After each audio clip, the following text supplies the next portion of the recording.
किरण Negi case में जिस तरह से सुप्रीम कोर्ट का फैसला आया, पूरा देश उद्वेलित है। किरण नेगी के माता पिता पिछले 10 सालों से संघर्ष कर रहे थे इस उम्मीद के साथ कि आरोपियों को कड़ी सजा होगी, लेकिन सुप्रीम कोर्ट से जिस तरह से वे छूटे हैं, फिर से उनके जख्म हरे हो गए हैं। किरण नेगी के पिता इस वक्त मेरे साथ हैं, बात करते हैं। आप भी महसूस कीजिए कि किस पीड़ा से गुजर रहे हैं। अंकल जी, क्या कहेंगे सुप्रीम कोर्ट का जो निर्णय आया है?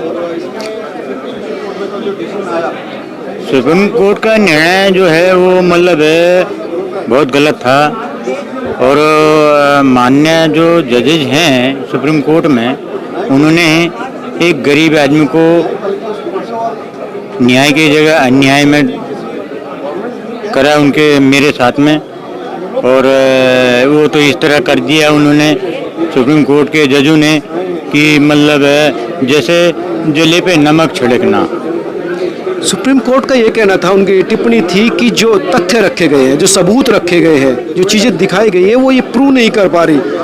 और उन्होंने ये भी कहा था कि हो सकता है इस पर सवाल उठे, लेकिन क्योंकि चाहे कानून का जो निर्णय होता है कि 100 दोषी छूट जाए, कोई निर्दोष न फंस जाए, तो ये टिप्पणी अपने आप में कि कहीं ना कहीं जो सबूत रखे गए उसमें खामी थी, इसलिए वो निर्णय लेना पड़ा।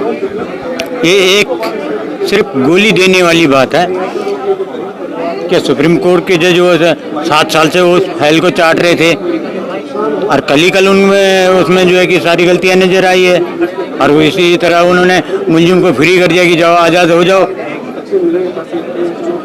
जहां उनको फांसी होना था वहां उनको आज़ाद कर दिया, बरी कर दिया। क्यों कर दिया? आप तो लगातार सुनवाई पर जाते रहते होंगे, तो आपको कहीं बीच में ऐसा लगा था कि ऐसा हो सकता है? मैं पढ़ा लिखा होता तो मतलब मैं खुद जज बन जाता, लेकिन सुप्रीम कोर्ट जो है 7 साल से उस फाइल को टटोल रहा है। क्या देखा उन्होंने उसमें? 7 साल में उन्होंने उसमें कोई कमी नहीं निकाली। एक दिन में उन्होंने सारी कमी निकाल दी उसमें। वो कमियां बीच में भी निकल सकती थी, बीच में कई हेयरिंग आई तो उसमें वो हो सकता था, लेकिन ये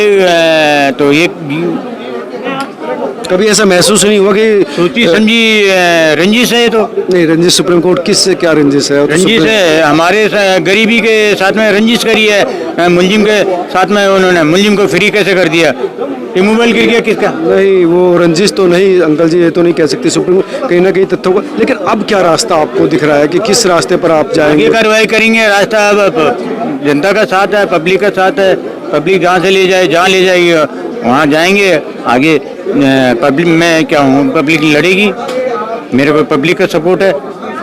फिर से रिव्यू पिटिशन आप दाखिल करेंगे, करना ही पड़ेगा, बिना उसका गुजारा भी नहीं है।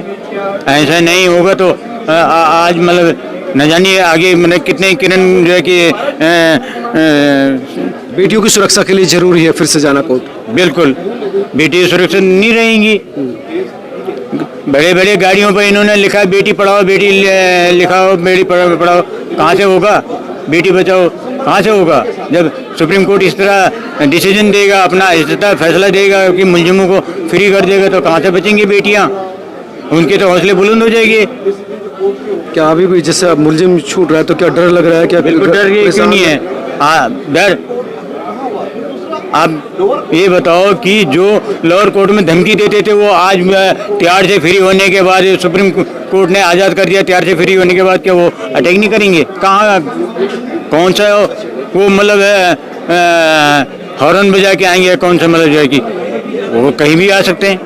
क्या पहले धमकी देते थे? बिल्कुल, लोअर कोर्ट में धमकी देते थे। ये महत्वपूर्ण बात समझने की है कि अब इनकी सुरक्षा को भी एक अपने आप में थ्रेट है। प्रशासन की तरफ से कुछ सुरक्षा मिली है? कुछ कोई वादा किया गया? अभी कल से अभी ऐसे कुछ नहीं है, कोई किसी का कोई कॉल नहीं है सुरक्षा के लिए, ऐसा कुछ नहीं है। आज जब सुप्रीम कोर्ट अपनी जिम्मेदारी खत्म कर चुका है तो प्रशासन क्यों जिम्मेदारी उठाएगा कि मतलब जो हमें सुरक्षा देगा? अब डीएनए टेस्ट पर सवाल उठाए, शिनाख्त पर सवाल उठाए, तो कई चीज़ों पर सवाल जो खड़े किए। अब इस गैप को कैसे देखते हैं आपके? सब झूठी बात है, सब झूठी बात है। डीएनए टेस्ट पर वो कैसे बोल सकते हैं कि मतलब गलत है या उसमें फॉल्ट है, जबकि डीएनए टेस्ट का जो डॉक्टर जो पोस्टमार्टम डॉक्टर होता है उन्हें लोअर कोर्ट में जो है कि जज के सामने बयान दे रहा था, वो बयान देते थे गिर गया, बेहोश हो गया। आधा लेडी डॉक्टर आधा घंटे बाद उसको जब बेड रेस्ट किया, उसका पानी नहीं पिलाया, आधा घंटे बाद दोबारा बयान हुए। क्यों गिर गई वो?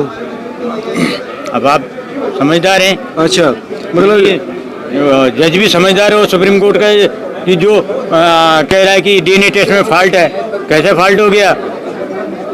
ऐसा तो होता नहीं है कि जो लोअर कोर्ट ने नहीं देखा वो फॉल्ट, हाई कोर्ट ने नहीं देखा वो फॉल्ट, सुप्रीम कोर्ट ने वो फॉल्ट देखा। कैसे देख लिया सुप्रीम कोर्ट ने?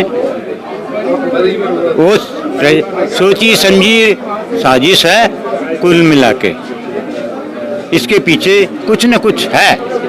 ऐसा नहीं होता, नहीं तो ऐसा नहीं होता है। फिर से जाएंगे न्याय का दरवाजा, फिर से खटखटाया जाएगा। के दरवाजे पे जाएंगे, करेंगे कार्रवाई। पब्लिक मेरे साथ में है, पब्लिक 36 रास्ते हैं, कोई बात नहीं। और हमें पता लग गया कि हमारे देश के जो सुप्रीम कोर्ट के जो जज हैं वो कितने फाटे निकालते हैं और किस तरह का मतलब गरीब को न्याय मिलती है, नहीं कुछ मिलती फिर है। से अगर सुप्रीम कोर्ट से आप गुहार लगाना चाहे, कुछ अपील करना चाहे, कुछ कहना चाहे? अभी तो पब्लिक का साथ है, सुप्रीम कोर्ट ने तो अपना हाथ झाड़ लिए। अब जब जहाँ पब्लिक ले जाएगी वहीं जाएंगे, और चाहे वो सुप्रीम कोर्ट ले जाए चाहे वो लोअर कोर्ट ले जाए। नहीं, अब तो सुप्रीम कोर्ट ही जाया जा सकता है, दोबारा जाएंगे। हाँ, तो उसमें करेंगे। ये थे उस पीड़ित, उस अभागी बच्ची के पिता, जिसको 3 दरिंदों की दरिंदगी की वजह से कम उम्र में ही अपनी जान गंवानी पड़ी, और 1 दशक से ये परिवार संघर्ष कर रहा है और सुप्रीम कोर्ट के फैसले से मायूस है, निराश है, लेकिन टूटा नहीं है। कह रहा है कि फिर से हम न्याय का दरवाज़ा जरूर खटखटाएंगे, हो सकता है फिर से हमें न्याय मिले, क्योंकि न्याय बहुत ज़रूरी है। अगर न्याय न मिला तो इस देश की बच्चियाँ कैसे सुरक्षित रहेंगी? निर्भया के बाद जो कानूनों में बदलाव आए थे वो कानून धरे के धरे रह जाएंगे या उन बच्चियों की सुरक्षा के लिए वो कवच बनेंगे? आप क्या सोचते हैं, ज़रूर मुझे कमेंट करके बताना। नमस्कार, और मैं लगातार इस पूरे मामले पर आपको अपडेट देता रहूँगा। धन्यवाद।